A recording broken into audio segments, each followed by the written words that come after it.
Patient आता है doctor के पास,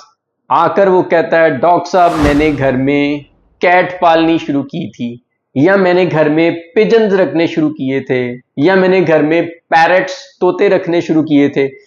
तब से मुझे ऐसा महसूस हो रहा है डॉक्टर साहब कि मेरा जो सांस है वो घुट के निकल रहा है या दब के निकल रहा है और मैं कंफर्टेबल नहीं हूं। और कभी कभार डॉक्टर साहब मेरी सांस की नाली से सीटियों की आवाजें भी आती हैं, और डॉक्टर साहब मैं अनकंफर्टेबल हूं, मैं उतना कंफर्टेबल नहीं हूं, मैं भागता हूं तो उतना मुझसे भागा नहीं जाता, या मैं सीढ़ियां चढ़ता हूं मुझसे उतनी सीढ़ियां नहीं चढ़ी जाती। मुझे देखें कि मेरे साथ क्या हो रहा है। फिर आप बीइंग अ डॉक्टर, डॉक्टर होने के नाते उससे हिस्ट्री लेते हैं, पूछते हैं कि क्या तुम्हें ये प्रॉब्लम अपना पेट रखने से पहले भी थे